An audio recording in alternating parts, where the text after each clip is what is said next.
This DVD continues from a previous volume. If you haven't watched the previous volumes, it's highly recommended that you do so first.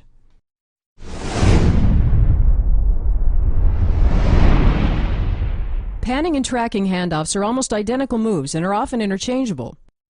However, the tracking handoff can be considered the enhanced version.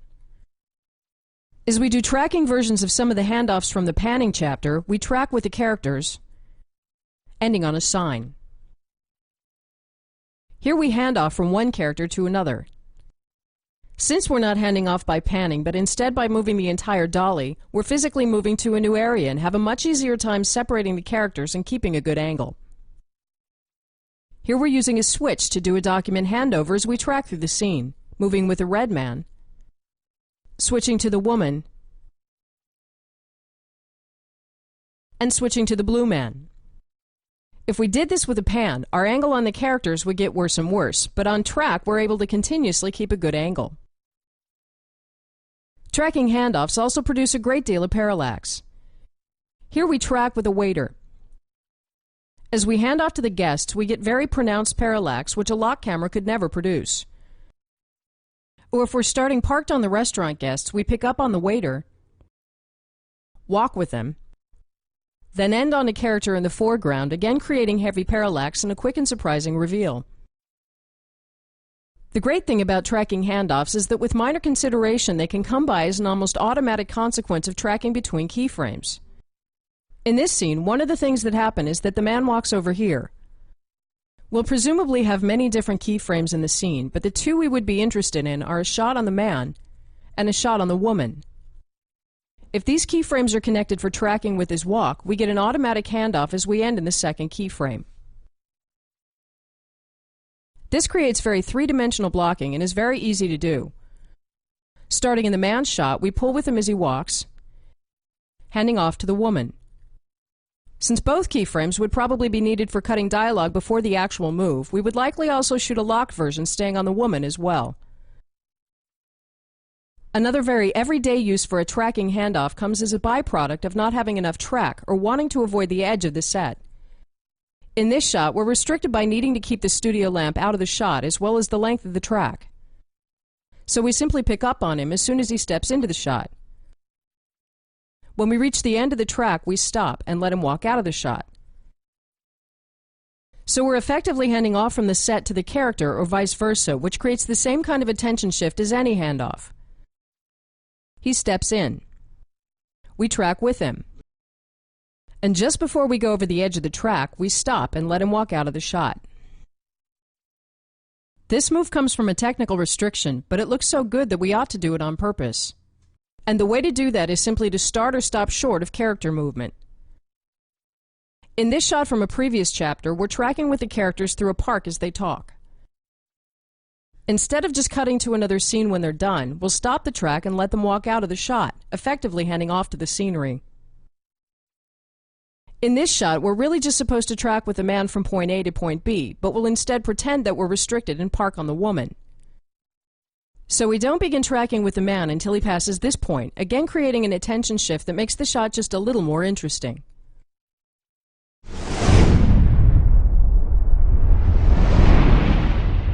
Opening and closing space is an effective technique for accommodating character movement.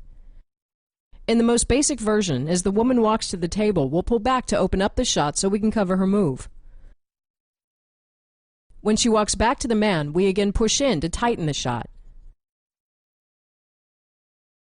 We're calling this opening and closing space because one of the best uses is to make room for characters as they enter and exit shots. Here we're on the man.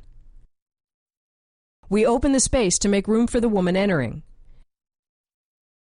And when she leaves, we close the space again. Looking at it from above, we're getting the camera out of the way to make room for her. When she leaves, we close the gap again. This is useful for several things. Opening space is helpful, as we just saw, to bring more characters in. Here we're having dialogue between the two women and the man. When he walks over to them, we widen their shot to make room, and then add a reverse 3 shot to match. Closing the space when a character leaves gives us a reason to push in on the remaining character. If we think about it, any time a character walks away, it makes sense to identify with the remaining character. So as the red woman walks to a different mark, closing the space does double duty. Another use for closing space is to simply tighten a shot at a certain point in a scene. As the woman sits down, we push in, ready for the next part of the dialogue. This move is so simple, it's easy to overlook. We pan with a woman over to the table. As she sits down, we push in and tighten the atmosphere. An interesting move is to start a scene by opening the space and then have the characters fill the frame. We start on the blue man. As we pull out, the red man and the woman step into the frame. In this variation, we'll have the surrounding characters flood the frame. We pull out. The red man stands up, and as he walks to the woman, the surrounding extras spill into the frame.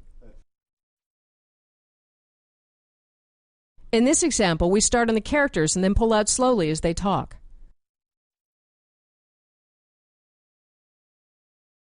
What we're doing is making room for the blue man as he secretly steps in, certainly a meaningful character in the story. A less overt way of opening and closing space is to offset the dolly based on one character's movement. As the man walks away, we close the space. And as he walks back to her, we open the space. This technique is subtle but extremely useful. We can go back and forth any number of times and cover the entire scene this way. Shooting in tight spaces, it's very effective to place the camera in the path of moving characters and then move it to the side to make room for them. We start in the middle of their path. As the characters come closer, we move out of their way. In this example, the characters pass by, but the move is just as useful if they move in and stop. Let's put together a quick scene where we open and close space to assist character movement. As the woman moves to a new position, we open the space. The red man leaves the scene, and we open the space to cover his movement. He leaves, and we close the space to identify with the remaining characters.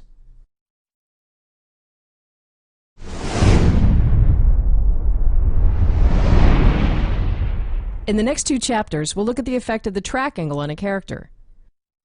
There are two distinctly different ways to look at this, the first of which is that the angle determines how personal a move is. With the track angle directly on the character, we're essentially moving along her eye line, making us emotionally involved with her. So when we move in, we're becoming more identified with her and feel what she's feeling. When we're pulling out, we're detaching from her. Both moves are about her, so we'll call this a personal angle. Here the blue man leaves, and we push in on the red man. The track is directly angled at him, so it's a completely personal move. When we lay the track side to side, we more or less maintain the distance to the character, making the shot impersonal. This creates a more disconnected or indifferent feeling. So it doesn't mean that the move is without emotion, but simply that we're keeping our distance. Here the red man is in the hospital waiting to hear if his wife will survive. In this scene, staying at a distance is the best way to show how alone and helpless he is.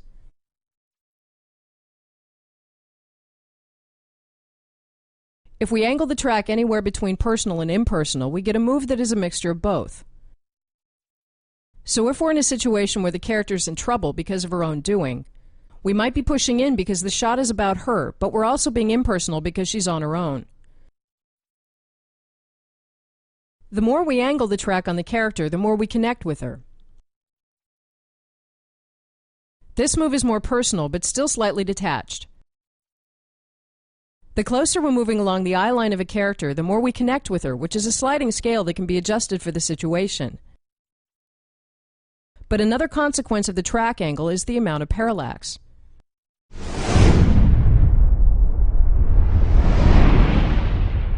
When we're keeping the character in a fixed position in the frame, we get the parallax from the passing background instead of the passing foreground. We'll call this back parallax. If we first push directly in on the man, we get virtually no parallax. But if we angle the track even just a little bit, we get parallax from the moving background. This has the very particular effect of making a character's world seem unrestful. Let's angle the track even more and say that the red man is being told that his fraud scheme has been discovered and he could go to prison. As we push, his world seems suddenly torn up. What we're seeing is the background passing by, but it's as if we can see his troubled thoughts. We're calling this phenomenon unrest, which is a powerful and accurate way to look at it. As we push directly in on the dialogue, the scene is completely calm except for the heightened focus we get from tracking. The more we angle the track, the more unrest we add to their world. Usually we'll want to angle all personal tracks a little bit. Here the slight angle causes a small amount of unrest in the background, which elevates the push. Unrest is again a sliding scale, so if we angle the track a lot, we go beyond unrestful to hectic. In this reference move, we're pushing directly in on the man. The lack of parallax makes it look almost like a zoom.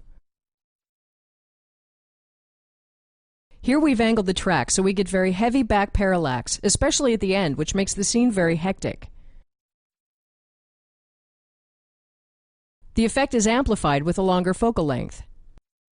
Here we're doing an angled push with a regular lens. But with a longer lens, keeping him fixed in the frame causes very pronounced movement in the background. Back parallax or unrest is an integral part of many of the moves we'll look at in the next chapters, so we'll keep working with it as we make choices about how to angle tracks.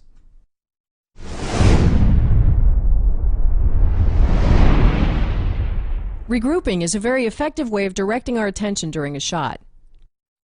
It comes in 3 variations, including as we add more characters to the shot, isolating as we single out characters, and shifting as we select a different section of the scene. A typical way of including is as a start-on reveal. As the red woman talks, we slowly add the other character to the scene. As the red man has lines, we regroup to include him. With isolating, we again have a motivation for pushing. As the dialogue centers around the women, we slowly single them out. If the over-the-shoulder is our starting point, we'll slowly single out the red woman. Shifting works the same way as a panning regroup, but gives us more freedom. As the blue man turns to the woman, we pull back to focus on their dialogue. As he turns back to the red man, we again use him as the common denominator. When the red man leaves, we again offset the shot back to the dialogue with the woman. The move works on its own, but a better time to use it is when the characters in the scene are also regrouping. As in the chapter on panning regroups, it first of all comes naturally to regroup on the remaining characters when a character leaves. As the blue man walks out, we regroup to the couple. The move amplifies the effect of what is already happening. Characters isolating themselves is again amplified with a regroup. Here we single out the women at the same time as they isolate themselves, bringing more emphasis to that action. Here the red man turns and takes a step towards us as we single him out. We could do this with either a character or a camera movement, but by doing both, our intention becomes much clearer. A very expressive way to regroup is to mix it with unrest by angling the track. If we have 2 characters sitting at a control panel, we'll first isolate the blue man with the track angled directly at him. But if we angle the track, we make their world seem unrestful. When we regroup now, the situation is much more dramatic. Pulling out from the blue man, we're including the red man in the shot. But if we instead angle the track, the world seems much more hectic.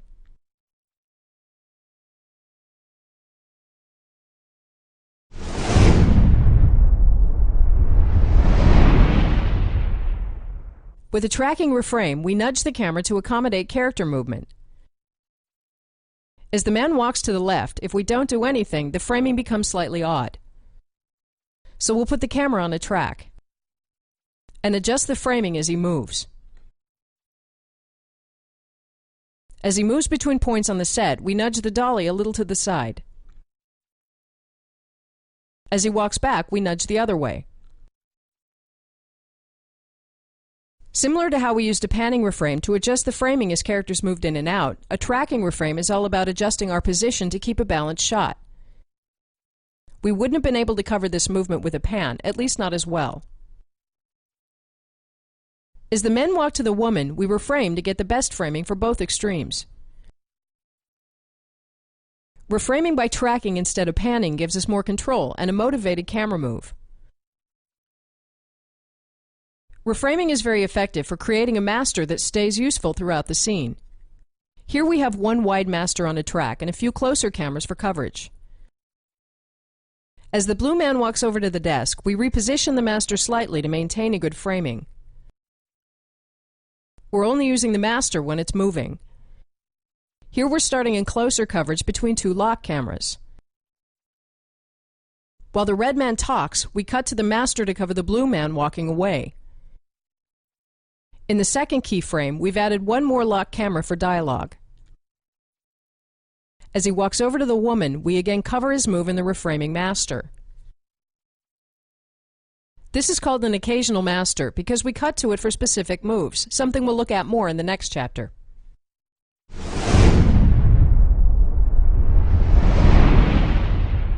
A timed master move is repositioning a master at specific times during a scene. There are two basic ways to do this, the occasional master and the continuous master. Starting with the occasional master, in this scene the red man walks over to a control panel and back again.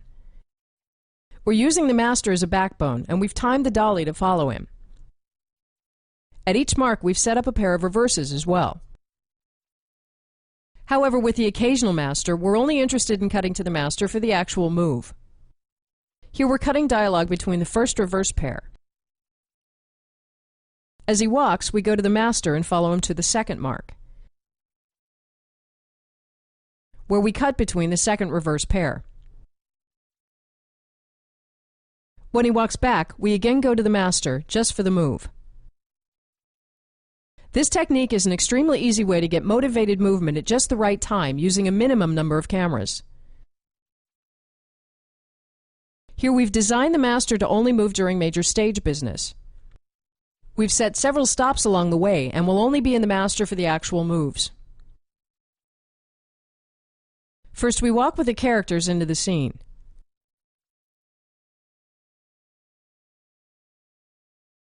They stop and we go to two reverse cameras for dialogue.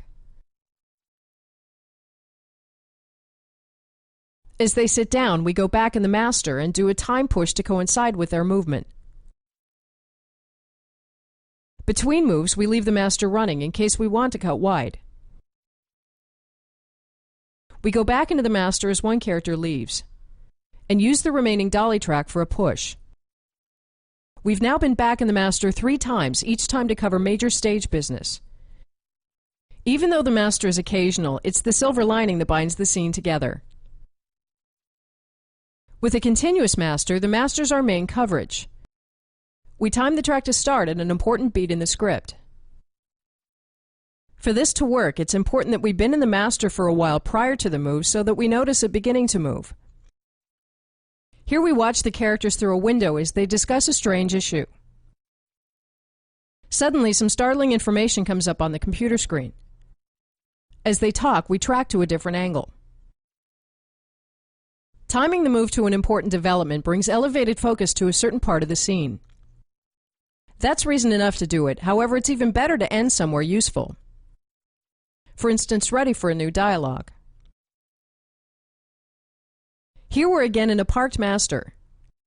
The conversation is progressing normally until the red man suddenly begins to reveal some sensitive information.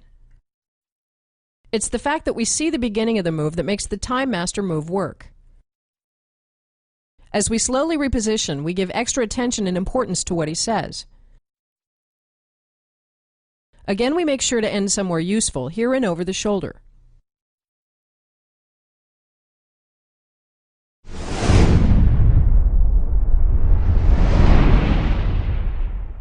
It's very effective to open or even completely cover a scene by doing a slow master push. As the characters go about their business, we float into the scene. The move adds a level of drama and is extremely easy to block because the characters can move freely and even improvise without affecting the camera move. But since we're shooting in the direction of the track, we need to look out for shooting the track itself. So let's look at some ways to avoid that. First of all, if we're on a crab dolly, we're tracking directly on the floor, in which case the track is not a problem. Secondly, if we're shooting widescreen or scope, it's easier to get the track outside the frame because our aspect is more horizontal. But regardless of aspect, it's surprisingly effective to only lay just enough track. Here we'll end the track where we are now, and then pull the dolly back to just before we see the track. Our wide push will then be between these two marks. Another way to avoid shooting the track is to put the camera on a jib and lay the track to the side. Now we don't have any problems and we can get very far back without getting the track in the shot. A very effective use for the master push is to slowly track into a scene as the action envelops the camera. Here we'll track into a hectic office as the red man and the women have dialogue. For the master push camera to not be isolated, we'll start by deciding on a useful place to end up. In this case, an over the shoulder. Here we'll do a lot of things at once to create movement. In the beginning, we'll walk with two extras into the office. As they walk to the left, the blue man walks across the room to the male extra. At the end, we'll have the red man mirror the intended over the shoulder to get even more movement. Since most of the movement is arbitrary, we'll just do whatever's easy. In the beginning, we tilt up on the extras to avoid shooting the track. The off-camera characters can take their cue from the dolly position. The red man is facing away and would need to take his cue from the dialogue, which can be worked out in a couple of rehearsals. From here on out, we would just continue with regular coverage. Tracking slowly into a scene as the action happens around us gives us a unique vantage point as if we're witnessing the event from a higher plane. Here we're pushing slowly as police officers fill the frame from left and right during a raid.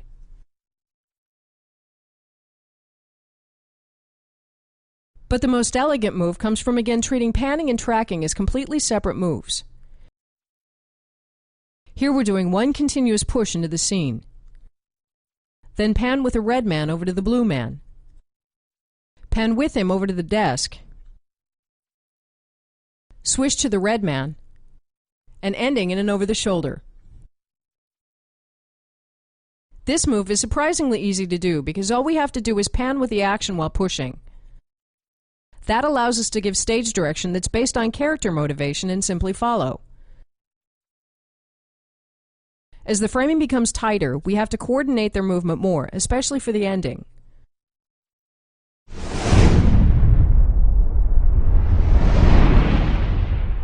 The close push is one of the most useful and expressive moves we can do, and there are good reasons to use it in most scenes.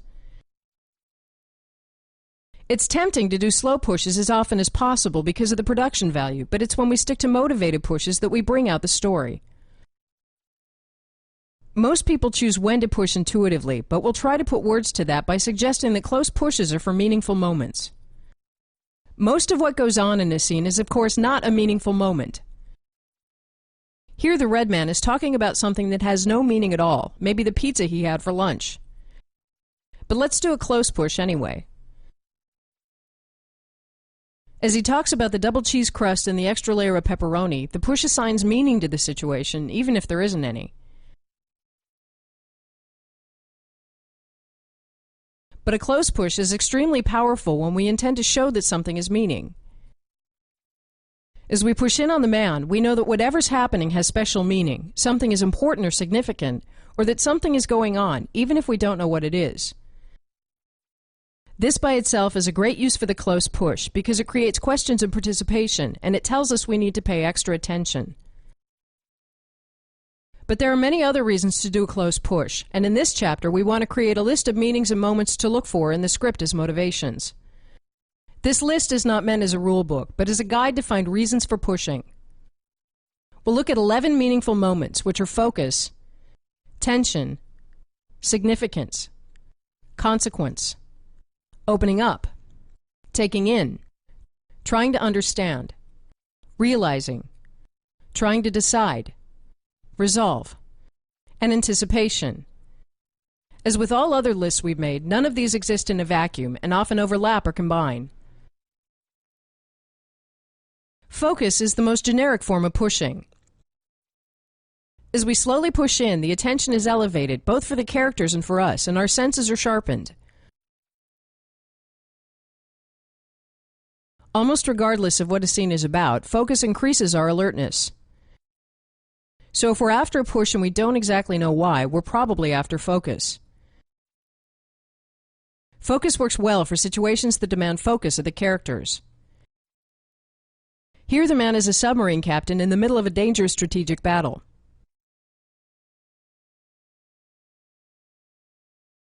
Tension is similar to focus in that it involves heightened awareness. Here the characters are trying to shut down a leaking nuclear reactor. As we cut between 4 simultaneous pushes, we're compressing the space between us and the characters, and we feel the pressure they're under. Tension works for any situation where there's emotional or mental struggle. Here the woman is struggling with conflicted emotions about a relationship. As we compress the space, we again create the feeling of pressure.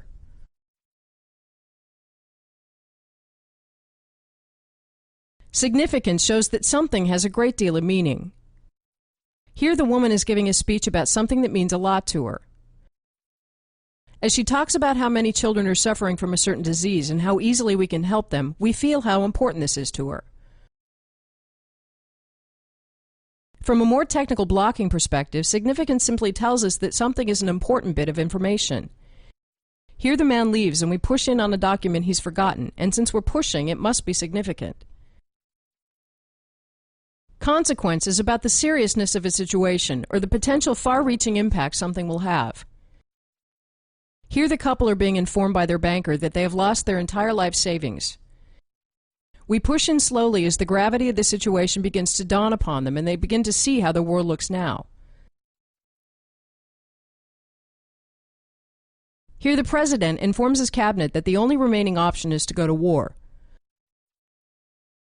Obviously, such a situation is serious and has far-reaching consequences.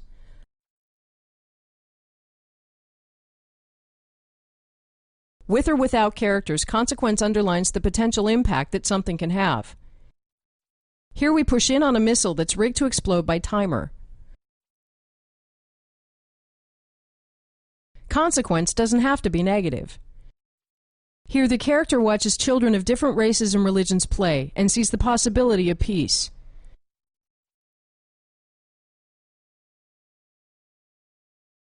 On an equally philosophical level, we push in as the characters are watching a monumental event. Here the consequence is how this will change the world forever.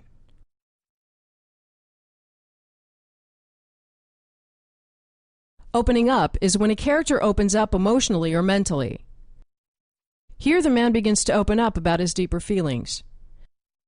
As he makes himself vulnerable, we push in slowly. Opening up works for any situation where the characters become more sincere and really begin to connect with each other, becoming more sensitive and open.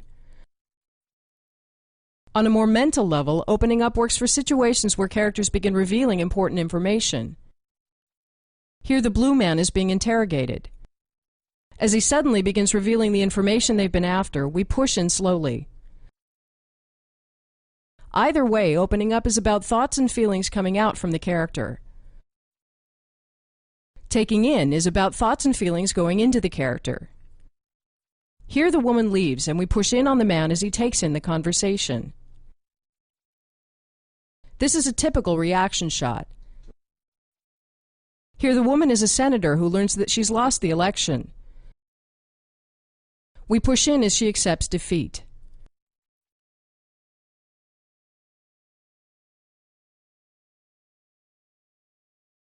Taking in again works for any situation where a character is feeling. Here the man is in a hospital waiting room as the doctor informs him that his wife isn't likely to survive.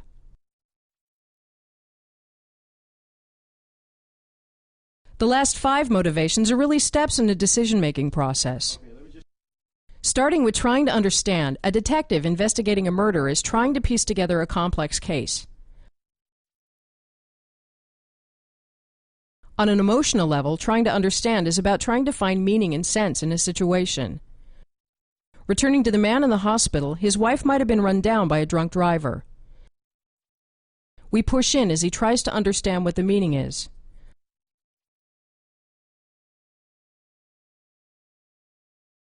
Also, when a character is nostalgically remembering the past, what she's really trying to do is make sense of it. So as the woman is thinking back, trying to understand the meaning of past events, we push in slowly.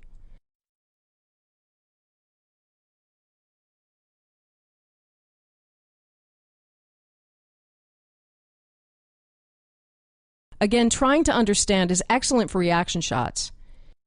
Here the man has been behaving oddly. When he walks out, we push in on her as she stands puzzled.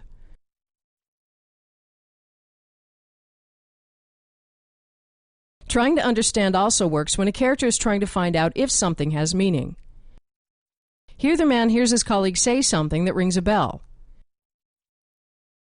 He walks over to get more information. Where trying to understand is about trying to find meaning, realizing is the moment of breakthrough. Here the detective is given a casual bit of information which happens to be the last piece he needs to solve the puzzle. Here the woman is telling the red man what his friends are saying behind his back. He suddenly sees everything in light of this new meaning.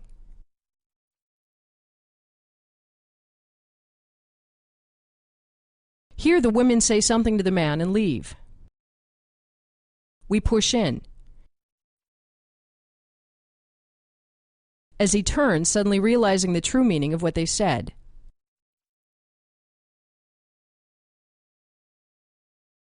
Separate from the characters, we might be the ones realizing. In the same shot as before, the man rushes out. We suddenly hand off and push in on an important document he's forgotten. We might also be realizing something about a character. In the story, the man in the suit has been cruel, but as he forecloses his friend's house and takes joy in it, we realize just how mean he is. Trying to decide is when a character has all the facts and needs to make a choice. Here we push in as the man tries to decide whether or not to quit his job and follow his dream.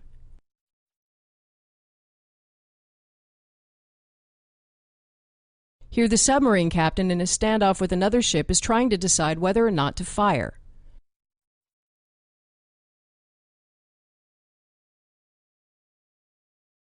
Resolve is when a decision is made. The classic use for this is when a character rises to the occasion. Here the man talks about how he's going to stand up to the fat cats in Washington. The push shows his conviction.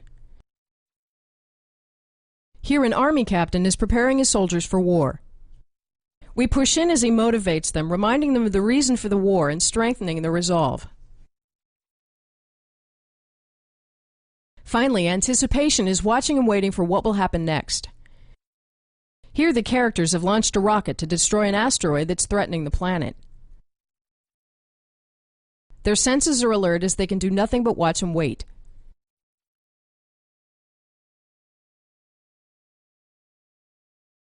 Here, the parents of a kidnapped child have decided to give the kidnappers the money and are waiting for answers on the exchange.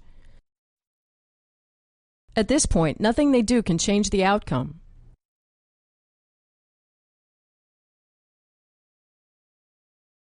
From our perspective, anticipation is probably the most generic reason for pushing.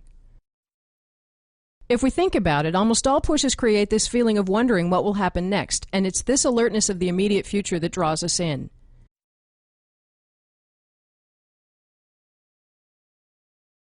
So the next thing we need to look at is how the track angle affects the push. A track that is angled directly on the character brings a sense of clarity. But even for direct pushes, it's best to angle the track slightly to get parallax, or the move feels like a zoom. Depending on the meaning of the push, angling the track either makes the world more unrestful or it makes the characters more confused. As the engineers try to shut down the reactor, the situation is now both more unrestful and confusing.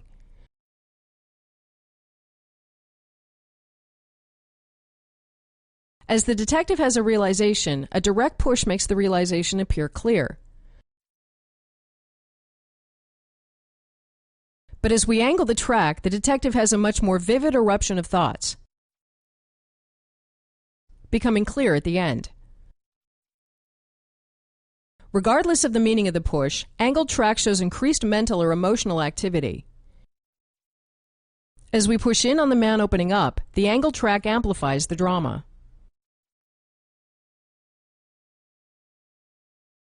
The most extreme angled push is to have the character turn in the opposite direction of the camera, which makes the background seem to rush by twice as fast. Here the detective realizes that the killer must be nearby. We get an enormous twisting effect and an extreme realization. But another useful way to look at angled track in close pushes is to see it as changing our distance to the eye line, which will make the shot more or less personal during the move. So as we're pushing in with the track pretty much directly angled on him, we're essentially moving along the eye line, and the move is personal throughout.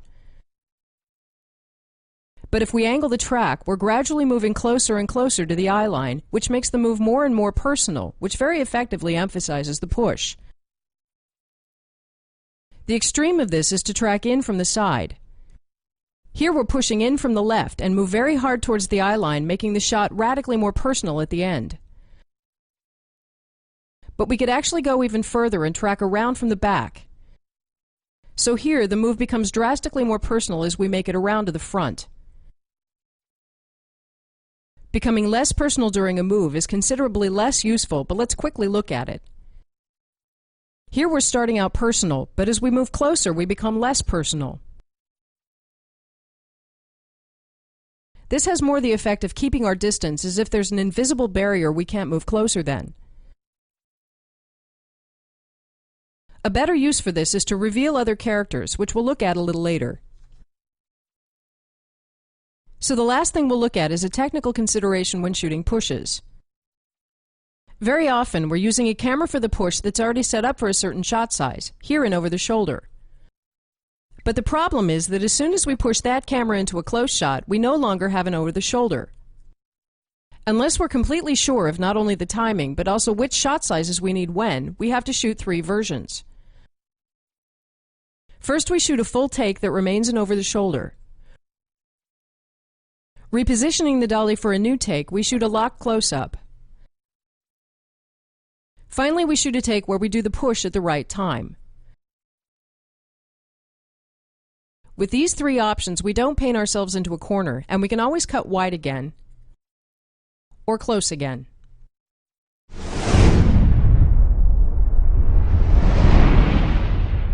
When we're pushing in on a character, we need to look out for what happens if we're not at eye level. As we push in normally, the shot is balanced from start to finish. But while we're in the over the shoulder, it's not as clear what our level is. So lowering the camera, the level seems fine. But as we push in, we suddenly have to tilt upwards to keep her in the frame, which can look unpleasant if we get close. Back in the over the shoulder, we'll go up to what is still an acceptable level.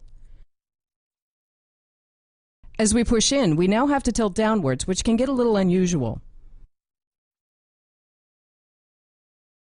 A practical use for being below the character is that his eye line goes out over us.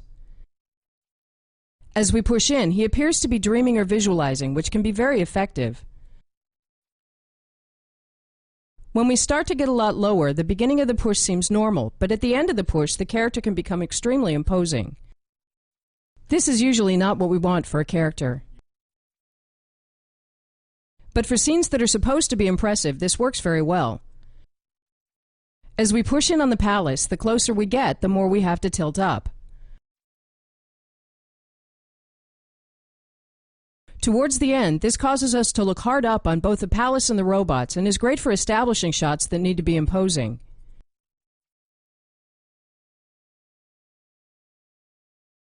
With an angled low push, it's worth noticing that we get both vertical and horizontal parallax.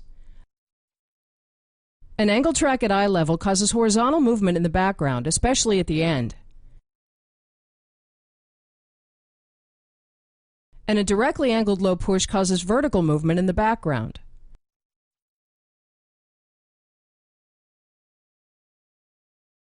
When we both angle the track and lower the camera, we get both at the same time, which makes for a very dynamic move.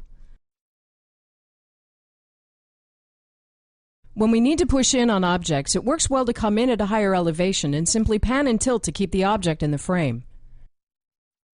Here we're pushing in on a tape recorder. Our height doesn't change, only pan tilt. Especially towards the end, we get heavy vertical parallax and a bit of horizontal. When objects are on the floor, we either have to be on a crab dolly or a crane so we don't shoot the track. As we push in, the height stays the same and we're still only panning and tilting.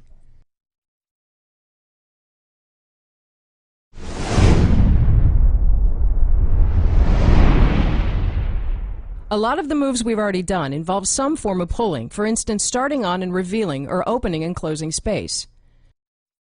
Additionally, we can naturally pull ahead of a character as he moves through a location. The only thing to note about this is that it's very hard to do on a track because people actually walk quite fast and the track would soon be revealed. So if we want to pull ahead of someone, Steadicam or a crab dolly is the better choice, unless of course we shoot at an angle. In this chapter, we'll simply look at two motivations for pulling that can be less obvious. The first is detaching. In this scene, we're with a man in the hospital as his wife has died. At this point, he's terribly alone and no one can help him or comfort him. So detaching from him is the most impactful way to show the sudden emptiness in his life. In this scene, the woman was supposed to meet an old love at a train station. The meeting had been arranged for many years, but he never shows up. As we detach from her, we again show the emptiness and aloneness in her life as she becomes smaller and smaller in the frame. If relevant to the story, we could turn this meeting upside down by pulling to in fact open the space for him to step in. Detaching almost always results in aloneness or emptiness, unless we're at the end of a story, at which point we'll be naturally detaching from the characters. At the end of this last scene, we've enjoyed a couple of hours in the company of the characters, they got each other, and we're now letting go.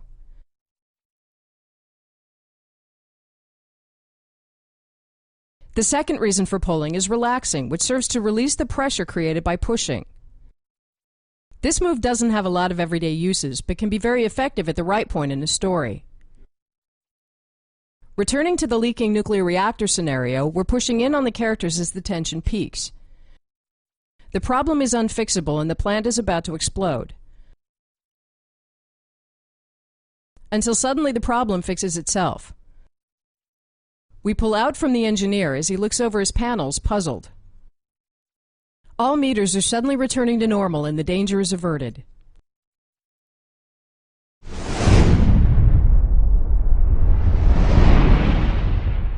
Next we'll look at two basic moves that we really should have looked at earlier, but have placed here because they lead us into the next chapters. Converging is the action of opposing characters' movement by moving closer to them as they move closer to us, which effectively doubles the perceived speed. As the characters rush in, looking for someone, both the characters in the story converge to create a crucial moment. The primary thing converging does is create extra tension. As the man rolls from terminal to terminal, we oppose his move, making the situation appear twice as hectic. There are really only two ways to create a converge. Here the character was already moving, and we decided to oppose that movement. The other way is to move the character when we're already moving. Here we're already doing a push for whatever reason the story provides.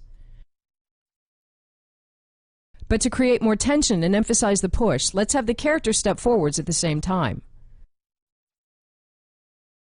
This compressing feeling is useful anytime we want a moment to have a higher level of focus and concentration. Here the woman will step closer to the man to say something very important. As she does, we tighten the shot by opposing her movement and thereby sharpen the attention. Converging is a very general action, and all we're after is the overall feeling of everything compressing into a single point, so a converge doesn't necessarily need to be head-on. Here the blue man walks to the terminal. We're not necessarily pushing in directly, but the general direction still gives us the same feeling. This makes converging an extremely useful move that can be applied to a host of situations. Here we're doing an angled or diagonal converge where both us and the character approach each other at an angle. This is useful for any situation where we already want to track to another part of the set. By angling the track inwards, we simultaneously get the converging feeling. Or as in this shot where we already want to track with the character to the side to isolate him. By angling the track inwards and his move outwards, we simultaneously get the feeling of converging, which enhances our original choice to single him out. This kind of converging is effective for any scene that needs a higher level of action. Here an army sergeant rushes out with important new information needed for a critical mission. We could of course just track with him to where he needs to go, but we've deliberately angled both his walk and the track to compress the attention and make the situation more crucial. A different kind of converge that lends itself very well to long and calm tracking in a scene is a right angle converge. With this converge, we track at a right angle into the path of walking characters. This kind of move can go on for a long time, and the effect is that the framing starts out slightly off-key, and then slowly becomes clearer and more focused as we approach a clean angle, which makes the dialogue become more focused at this point. Doing the same move at a different angle with both characters and track, a right angle converge makes it very easy to get subtle and relaxed parallax in the foreground. If we were tracking on the side of the characters, any foreground would pass through the shot very fast. But here we're almost tracking in parallel, which means that we're not traveling very far compared to the distance the characters are traveling, so the foreground moves much slower. Again, as we approach a clean angle on the character's path, the shot becomes clearer and clearer. So it can be a good idea to time a right angle converge to end in a motivated stop for the characters. Like converging, countering doubles the apparent speed of a move, but where with converging the goal is to meet up with the characters in a single point, countering is opposing their movement from the side. The result is again the perception that everything is moving much faster, so anytime a scene needs more action, it makes sense to lean towards countering moves. Here the man walks in to find that something is wrong. By countering, we again bring more action to the scene. Here the blue man becomes displeased with the red man. By countering as he walks over, we add intensity to whatever is already happening. Additionally, since countering moves opposite the character, it's very effective for getting the maximum use of a small location. As here, where the man walks in and we move to keep the widest possible shot. As the man walks in, we start in this part of the room. The countering again adds more action, but the main purpose is to create more space. So as we end up over here, we're still getting a wide shot, which makes the room appear more spacious.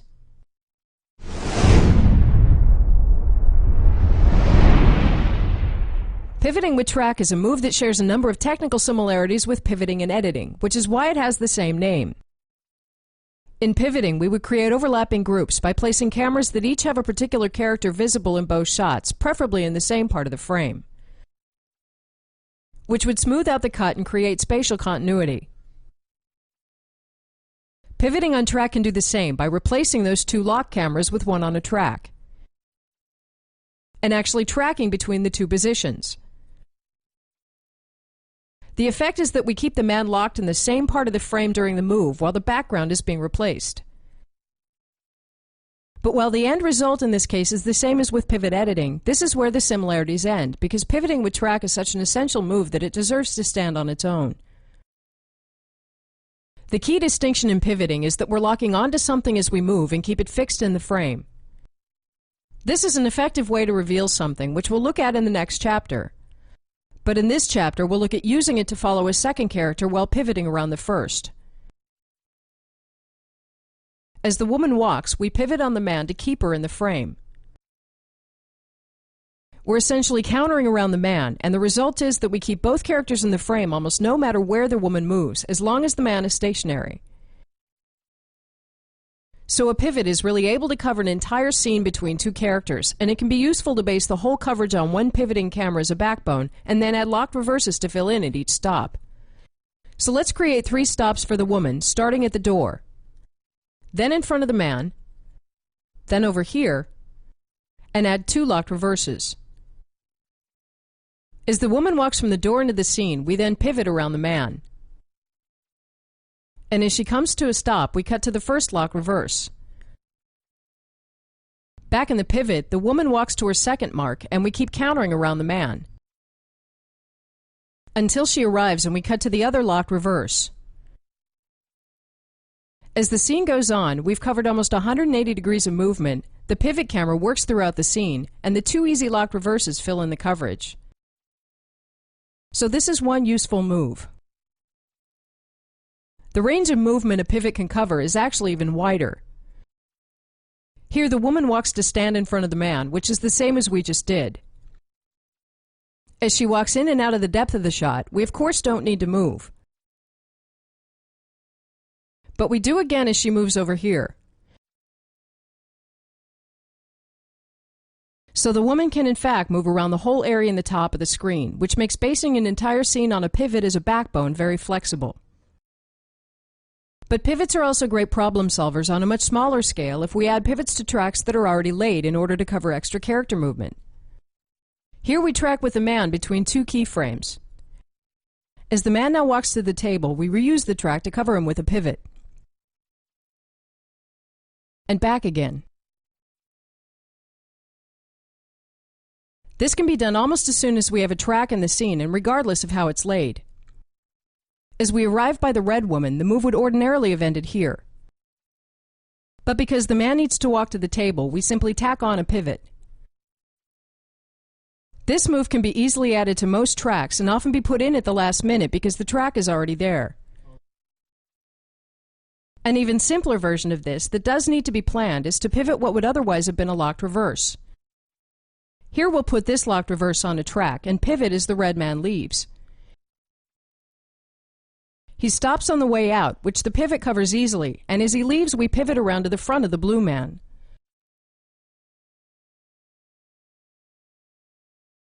Putting the locked reverse on a track is naturally better than doing 2 separate shots because we only have 1 shot to do.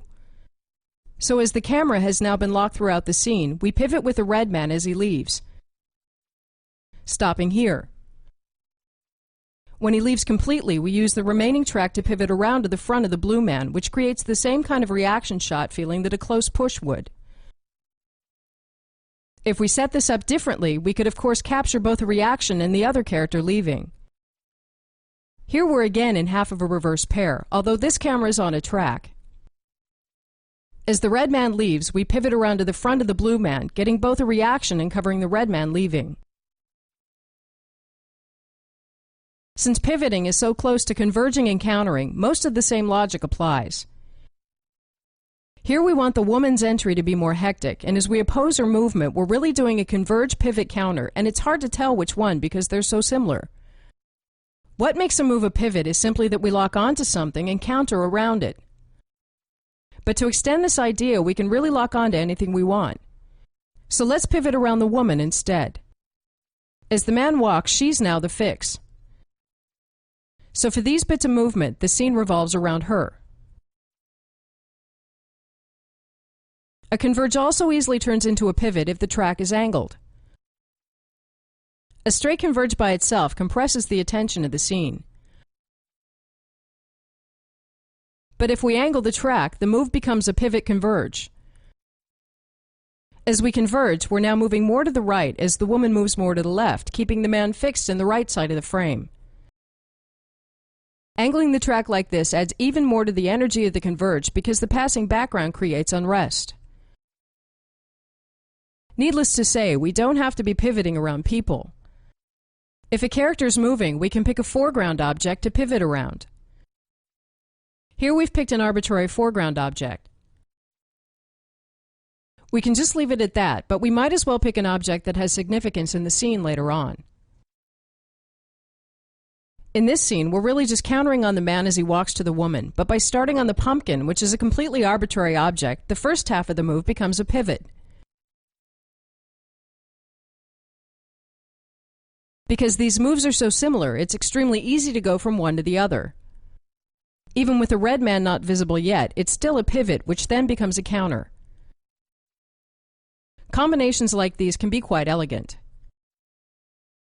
Another interesting way to pivot around objects is to pivot around a gap in the foreground. Here we counter the man's movement by pivoting around the hole in the wall. If he walks back, we simply pivot in the opposite direction.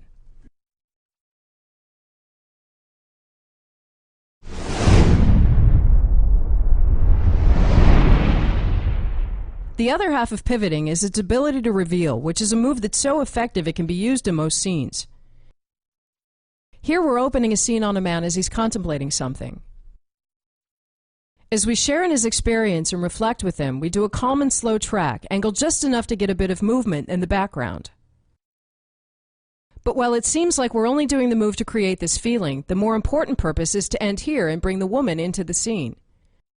So this is again an extremely useful move, considering how many scenes start on one character and bring in another.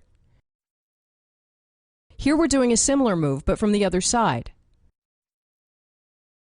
Again, the slow tracking creates a reflective mood, and it's fine to let a move like this go on for even half a minute because it gives us a moment to think and feel. In this scene, we've timed the other character's arrival to coincide with the end of the move. But it works just as well if we do it faster. Here we're essentially doing it as a start on reveal, but it still gives us a moment to identify with the man before the woman steps in. Surprisingly many scenes can be opened this way. To do an even faster one, we start on the woman, then quickly pivot reveal the others. But beyond that, with the track already laid, we might as well use the same track to pull back into the scene as the new character walks in. Here we're ending up by pivot revealing the woman. As she starts walking closer, we then continue pivoting to bring her into the scene. Altogether, this can easily give us a whole minute of coverage from just one camera that never gets boring. Pivot revealing isn't limited to the beginning of a scene. Here we're doing the first half of the scene in reverse dialogue between the man and the woman. But halfway through, we pull this camera over here to pivot reveal another character entering. From a blocking perspective, this comes about automatically if we simply connect the over-the-shoulder keyframe with one frame like this. And again, if the woman leaves, we might as well reuse the track to pivot the blue man the rest of the way into the scene. Over to the woman's mark, which means that the locked reverse still works. Again, in this shot, we're coming from a close-up, which is part of a previous dialogue. We pivot reveal the red woman as she enters, timed to the end of her walk. Here the man is being interrogated, and as we slowly pivot reveal, we constantly know that there's something outside the frame that's important.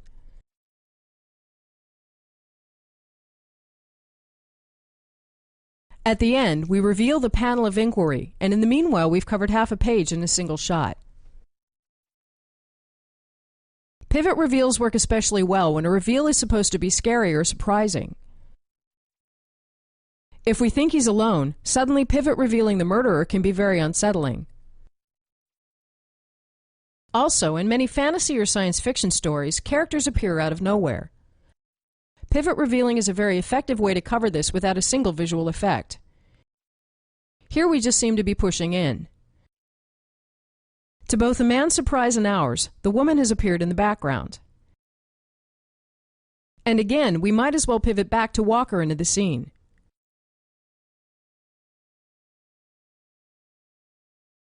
Finally, covering a walking character in a regular pivot can cause other characters to be revealed simply by the fact that he walks over to them. So as we cover the man's walk normally, the other characters are forced in and out of the frame based on his interest in them.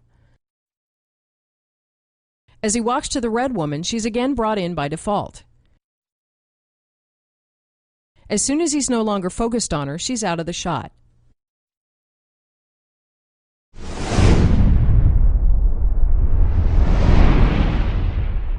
Tracking around is not about using circular track as one would think, but about tracking slowly from one side of a character to the other. Here we're covering a whole scene in one long shot that starts by pushing in on the woman. Halfway through the shot, we'll accelerate the pan over to the man and stay on him for the rest of the dialogue. What this does is create movement out of a scene that would otherwise be standing still, and it's a very economical way to cover a scene that has lots of production value.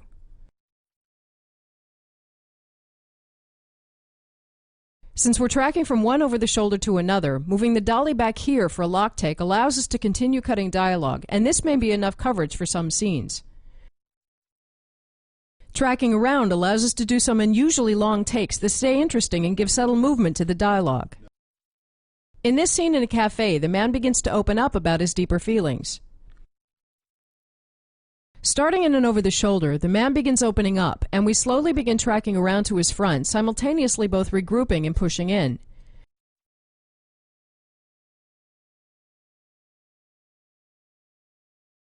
Doing a long move allows us to avoid cutting, which works well for a sensitive scene. And even if the move is a minute long, it never gets dull.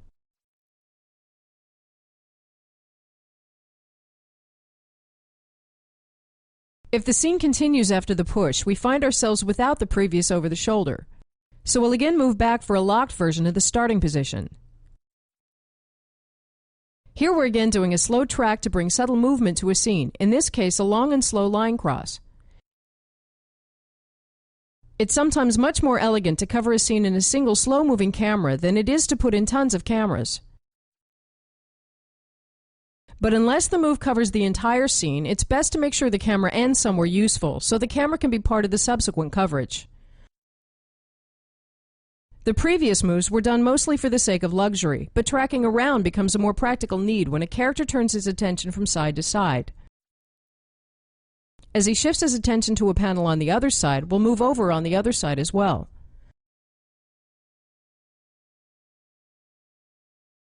Finally, tracking around can work very well as a counter to cover character movement.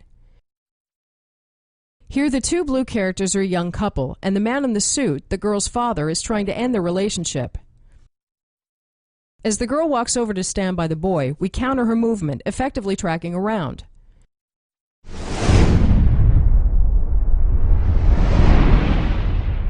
In keeping with having focus be one of the last decisions we make before shooting, let's now go back over the last two volumes and pick some shots to make focus decisions for.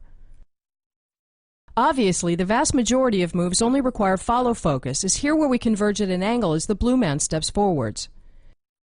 The only difference between this and the locked follow focus from volume 1 and 2 is that there are more elements that need to hit their marks exactly. So let's pick some moves that specifically have action on several planes and require racking focus. In this shot from the chapter on tracking between deep staging shots, we'll start with focus on the foreground layer. As the man in the suit enters the room, racking focus to him very effectively emphasizes the attention shift that's already happening. After that, we simply follow focus as he walks over. When he walks out, we nudge focus over on the blue man. until we reveal the woman in the background and rack focus to her. Again, as she walks over, we follow focus.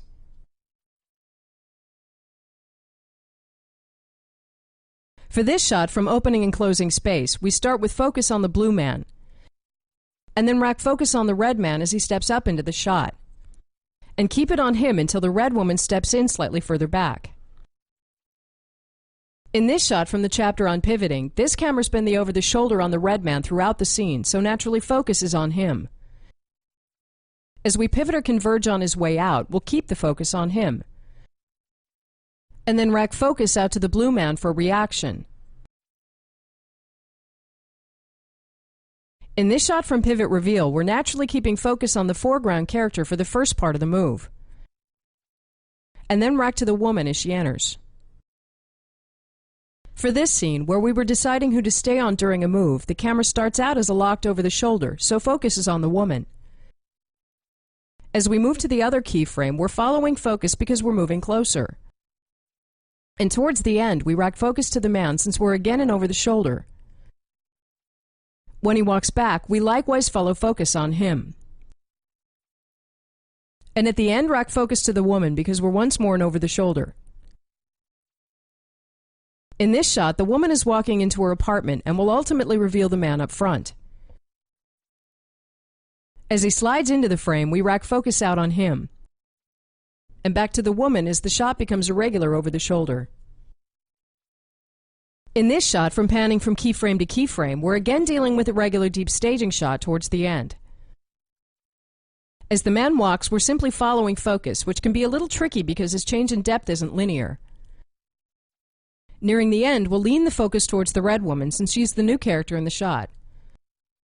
And as the blue woman in the background turns her attention, we're naturally racking focus to her, which brings a lot more attention to her than if we had a wider depth of field. By the same token, in this shot from blocking transitions, the woman sits down and will again use focus to bring in a character deeper into the scene. As she turns to the man, we rack focus to him. Finally here, from pan start on reveal, we're following focus with the man, and end up racking focus to the woman in the foreground when she suddenly becomes the most important character in the shot.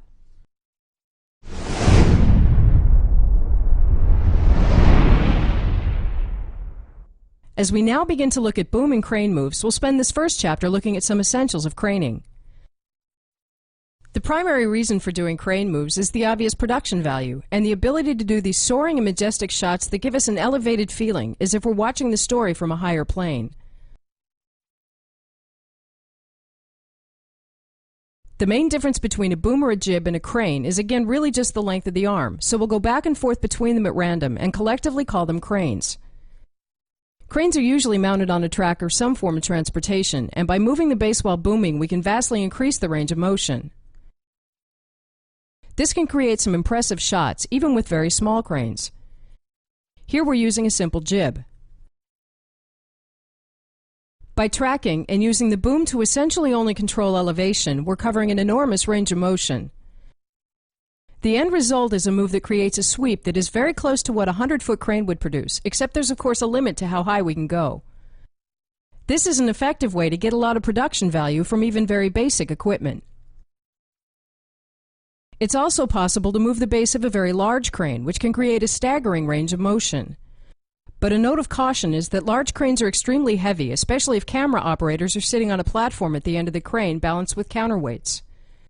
Just swinging the boom can sometimes take several people, and if we're moving the base at the same time, it can be hard to do precise movements like ending in very specific places. So moving the base of large cranes works better for moves where we intend to cut in and out of the middle of the move. A certain type of crane called a telescopic crane allows total freedom of movement because the length of the boom itself can be changed on the fly. This is great if we need more precision, or if we want to do dolly shots in places where we can't lay track. However, these types of cranes can be both expensive and noisy, and we're able to produce the vast majority of shots without them, so we won't cover them here. But of course the most normal move is booming with the crane standing still. An inherent issue with cranes is that the motion is circular and not straight, which means that if we keep booming in a direction, the crane will ultimately begin to move backwards. The first part of the move seems fairly straight. But as we reach the top of the circle, we gradually begin to move backwards. So we usually want to avoid the parts of a move where the circular motion is most apparent. In the beginning, the move is fine, but as we make it towards the top, we're suddenly moving backwards, which produces a strange experience. This artifact looks a little bit better when we're moving forwards because it creates the feeling of pushing while craning. But it still brings attention to the equipment itself. Again, as we swing the arm to the side, the first part of the move seems straight. But as we get over on the side, we're now moving backwards. The morale is that it's better to get a longer crane and avoid using the extreme positions because the motion in these areas is usually undesirable. Two things are essential to do to really get the effect of a crane move. The first is to be sure to get as many moving perspective lines as possible. Here we're craning down on an empty scene, and without objects to create clear perspective lines, we get almost nothing from the move. But if we do the same move with crates in the shot, we have tons of moving perspective lines at different elevations, which makes the change of height much clearer. We get the maximum effect by swinging sideways as well as up and down, which makes the perspective lines move both right to left as well as down to up, creating a much more vivid perspective change. This is an extremely useful distinction that many forget.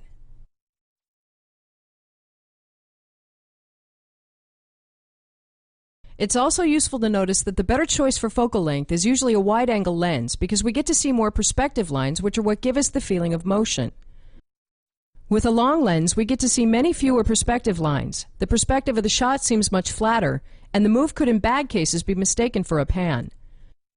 The best reason for using long focal lengths on a crane is that we get much faster parallax from passing foreground and can also do more sudden surprise reveals at the end of a move. Secondly, as with tracking shots, it's of course crucial to either utilize the foreground already there or to deliberately put something in there for parallax. Here the branches are fake, but we've placed the crane so we would move behind the water tower.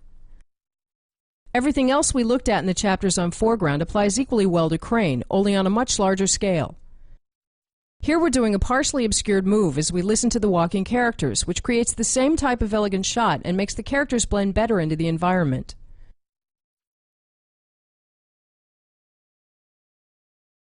As with pivoting on track, as soon as we've locked on a foreground object or a character, the parallax comes from the background instead. On a track, we would have to pan harder and harder to keep the subjects in the frame. On a crane, we instead have to tilt harder and harder, causing the maximum amount of parallax at the end of the move. This hard cranking at the end can effectively be used for revealing. But another way to look at vertical back parallax is as vertical unrest. Like regular unrest, vertical unrest again shows increased mental activity as if something is moving in his world and usually takes the form of a realization. In order to find out what the direction of the craning means, whether upwards or downwards, we can take our cue from the discussion on placement of the horizon line. When we placed the horizon line above the eyes, the woman appeared submersed or suppressed. When we placed it lower than the eyes, she appeared freer and more in command. So applying that to the crane move, as we crane up, the man has a realization. But the gradual upward movement of the horizon line creates the feeling that he's being submersed in thoughts, as if his world is becoming more confusing. If we crane down, the downward movement of the horizon line causes less and less clutter around his head, which gives his realization more clarity. We can of course mix both horizontal and vertical unrest, creating some very dynamic shots. Here we're again submersing the man, but the added horizontal unrest makes the situation more hectic. Maximizing back parallax is another good reason to use a long focal length on a crane. This produces much more extreme movement in the background, and the compressed space also makes the shot more disorienting. Meanwhile, the foreground changes very little, which creates an interesting mix of calm and action. This works great for aerials too. Many of the techniques we'll look at in these chapters on craning mirror concepts we've already looked at, such as pivoting or start on revealing, only we're using them vertically instead of horizontally. Here we might have done a close push on a track. Using the same logic with a crane, we can do a vertical push instead. Whatever the motivation was for doing the push, we're simply turning it on its side, which creates great production value and can be the right move at the right time. Here we're opening and closing space, except with a crane. As the characters pass by, we're instead moving up to get the camera out of the way, creating an unusual move that might also be the right move at the right time.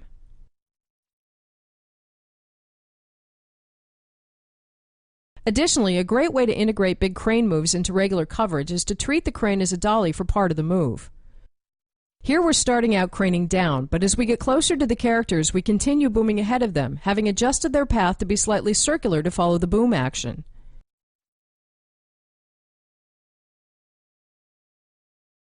A use for being on a crane that's less obvious is to simply use a crane to place locked cameras in places that would be hard to get to otherwise. Here we want to shoot straight down on the knocked out character, which is easier to do with a crane. But since we're on a crane, we might as well do a slow vertical push and roll the camera as well. With the addition of the trees, we get parallax on our way down as well, which creates a very dynamic shot.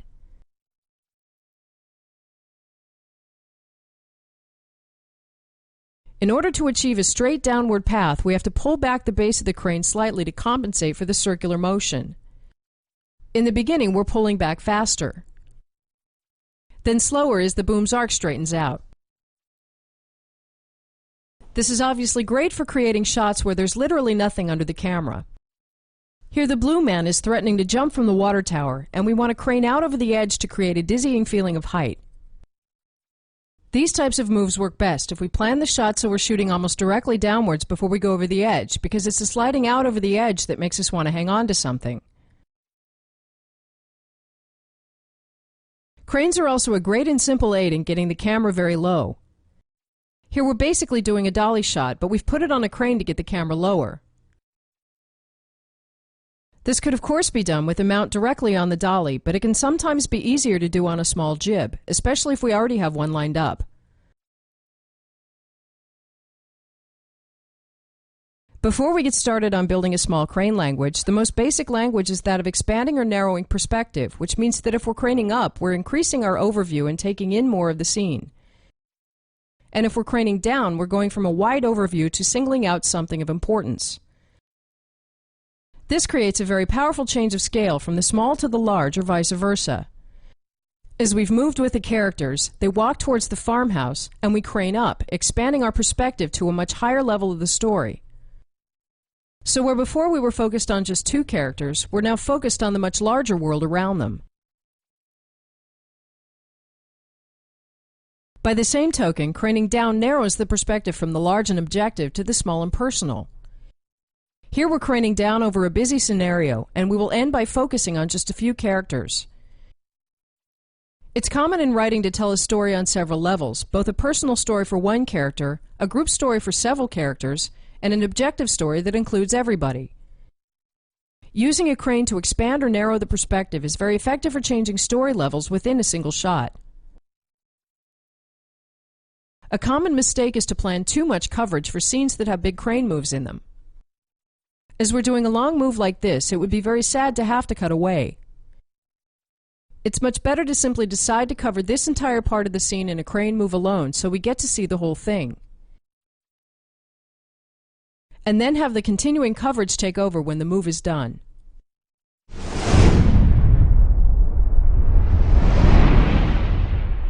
By adding crane to the logic of thinking in keyframes, we have a way to create some very elegant camera moves that are completely integrated into the blocking and come by almost automatically.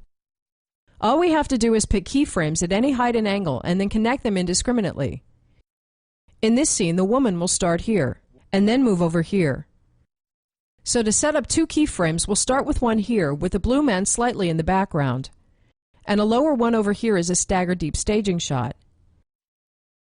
Combining the keyframes on a track, the change in height is very minute, so chances are we can simply shoot this with a dolly and go lower for the second keyframe using the hydraulic arm.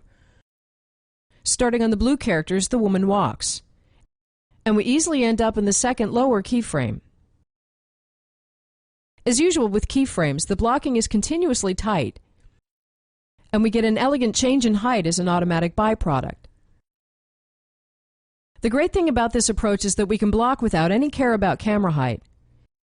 Here we're doing a deep handoff from the blue man to the red woman, and from above, the camera plot looks virtually the same as if both characters were standing. But as a consequence of one character sitting, we get a classy move where we boom down as we hand off to the woman. By the same token, craning between keyframes is effective for covering character movement, as here where we pull into an over-the-shoulder, and crane down as he sits down. This could easily be done with tilting or with more cameras, but craning just has more production value. If we simply pick the keyframes we need to be in, connecting them with a crane and track is very straightforward. A less obvious use for craning is as a substitute for shots we would traditionally do with tilting or separate cameras like inserts. Here we have one shot on the woman, and we want an insert on the computer screen, which would work fine as separate shots. But starting back on the woman will instead crane down, which creates a very elegant perspective change, although maybe a lot of panning towards the end. In this scene from shifting, we would start on the man, and then shift down on the gun, which could just as easily be done as an insert.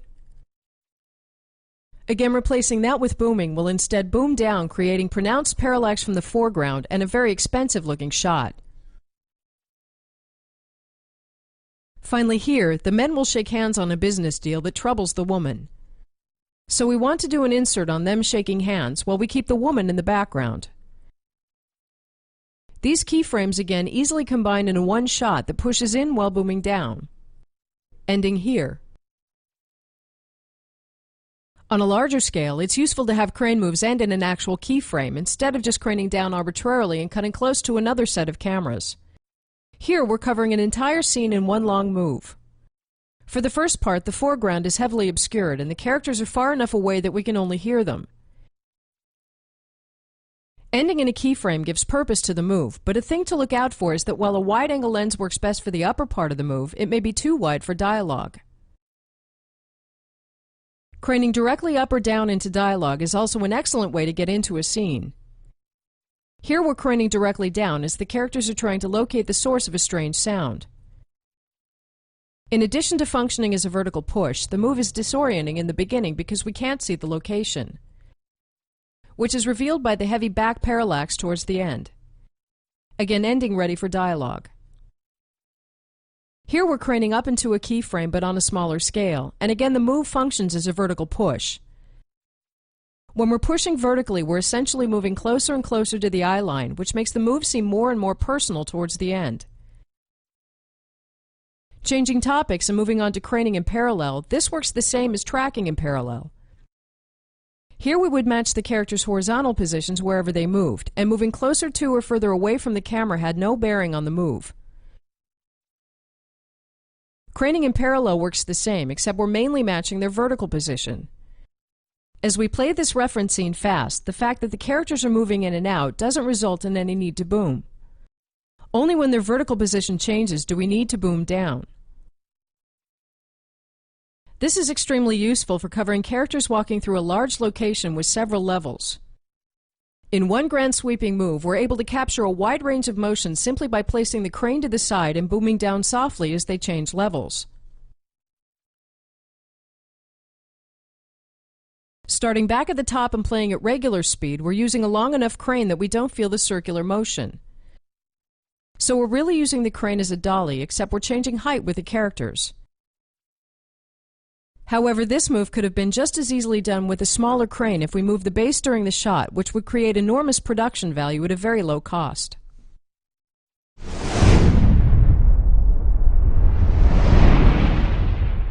Using crane to start on and reveal is first of all useful for enhancing moves we might as well have done with panning or tilting. Here we're instead craning down from the store sign to reveal the characters, and we've of course made sure to get behind a tree and a lamppost to get parallax. We're also making sure to move both down and sideways to get parallax in both directions.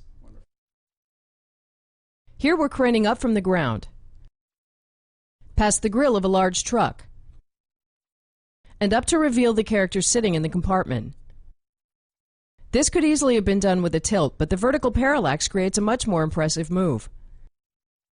The problem with this shot, though, is that because we're shooting the truck head-on, we have very few leaning perspective lines, making the shot sort of flat. So in this version, we're doing a similar move from the side, this time also pushing the base as well to cover more ground. Here the foreground is much closer, creating a sense of disorientation, which cleans up as we get above the hood of the truck. Whether we use these moves just to make a scene opening more interesting or to deliberately withhold information, they can stay on screen far longer than simpler moves, as here where a man steps out of a car, puts out a cigarette, then begins walking. Of course, we're really starting to miss a walk cycle in the animation, but instead of putting this together out of separate shots, we get one long move that keeps delivering. Almost every other technique for starting on and revealing we've previously worked with applies equally well to crane. Here we're starting with the characters off camera, and as we hear them talk, we slowly crane into the scene. The move follows the same logic as it would have on a track, but on a much larger scale.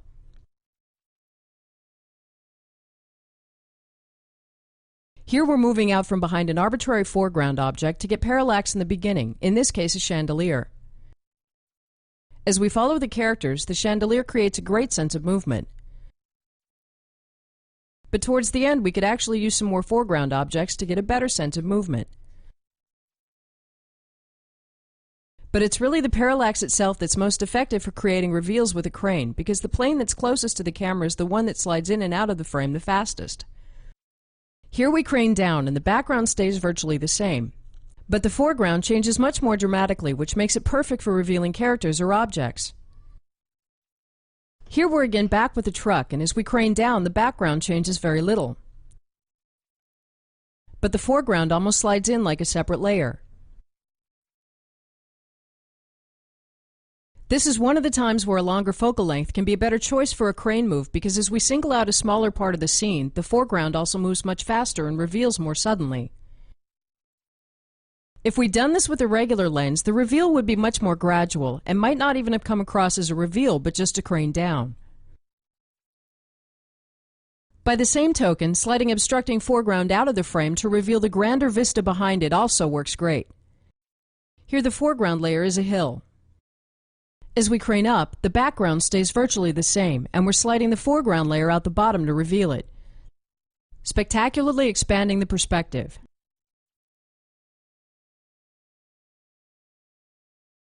Moving on to converging, this again mirrors what we did with track, except we're converging vertically. Many of the types of crane moves we've already done automatically converge, as here where we crane down while the woman arrives. We're really converging at a right angle, but vertically. The reason we're looking at this in the same breath as start-on reveals is that it's very easy to do both at the same time. Here we start behind an unknown character. As she walks closer, we converge upwards, simultaneously revealing the character. We might also simply start a move behind an arbitrary foreground object to get parallax, and again converge up as the character steps closer. Since people are usually standing on the ground, doing a clean reveal of a character is much easier when coming from above. Here we're converging down as the woman walks to someone. And towards the end of the move, the parallax causes the other character to be revealed. This is great on a larger scale as well, because we can bring in things when they're needed. Here a hijacked truck drives towards us. At just the right moment, the fence enters the frame, and the truck crashes through it.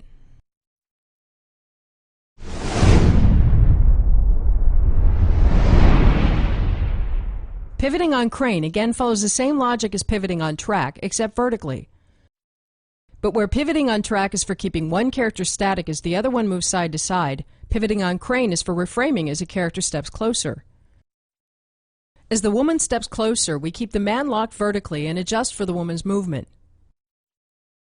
Set up like this, the move is a tiny nudge and can easily be accomplished on a dolly. We could of course just tilt up, but that would force one of the characters to be slightly oddly framed. As the woman walks back, we pivot upwards again. This is an extremely useful move because when characters who are not at the same level get closer to each other, we need to change the vertical angle quite a bit to keep them both in the frame. Here the woman walks closer, and we pivot hard to maintain the framing. We could just see it as a vertical reframe, but it's technically a pivot because the move rotates around one of the characters. This, of course, mixes very well with horizontal pivoting. Here the blue man is a doctor, and for his walk to the patient we'll set the first stop by the desk, and the second stop here.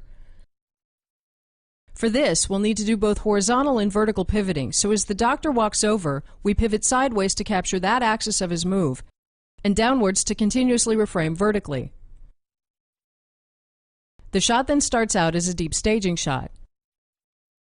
As the doctor walks, we're really just moving between two arbitrarily placed keyframes, but the result is a pivot on two axes. On a larger scale, this is useful when characters' angle of motion changes. Here we're pivoting around a fictitious point at the top of the hill, so as he moves upwards we get a straight angle on that. And as his path levels out, we get a straight angle on that. There's really no telling if this move is a pivot, a reframe, or a converge. We're pivoting on a virtual point at the top, causing the shot to continuously reframe to get the best possible angle, but the downward movement also causes us to meet up with him at the top. This is additionally where we get the heaviest reveal of the background, because the angle suddenly and quickly levels out. Again, as when we were on a track, pivoting creates the entire parallax from the background, which makes it excellent for revealing, and this is the same on a crane. Here we're starting on the patient, and as we crane down even just a little bit, we get almost 45 degrees of movement in the background, which is enough for a complete reveal. This is the same if we're coming from below. Even just a slightly different angle causes an almost complete replacement of the background. And we again end by revealing the doctor. This is naturally useful for bringing characters in. Here we're over the shoulder on the man as he's reading a document. The red woman is entering off camera, and we pivot down to bring her in. If we had tried to do something similar with a tilt, at least one of the characters would have ended up with an extremely odd framing. Pivot revealing with crane makes it very easy to reveal objects or characters at different altitudes because it's simply a matter of which height we start and end the move at. Here the woman is trying to escape a colony of overgrown bugs. As she rushes into a room to find safety, we seem to just be craning down, until we reveal a giant bug sitting on the ceiling.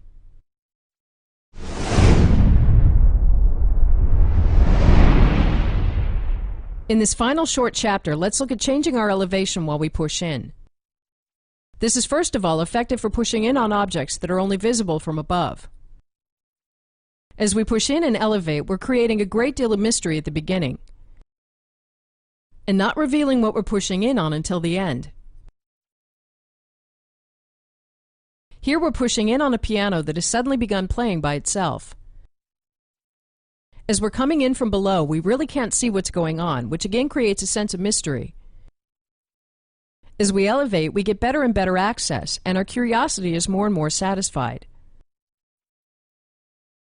When we crane up while pushing in on a character, the effect is that we're moving closer and closer to the eye line, which allows us to get deeper and deeper insight into his thoughts and feelings. When we're craning down while pushing in, we get more and more of whatever the effect is of shooting upwards. This usually makes a character seem more imposing, which then increases as we push in and down. But an interesting thing about shooting characters from below is that even if their eyeline is level, it goes out over us and can make it seem like they're looking upwards. In the right situation, the same push can therefore be used to make the characters seem more and more dwarfed as they look up on something much bigger. If we know that the characters aren't looking up on something, pushing in and going below the eyeline can instead make a character appear dreamy or imaginative.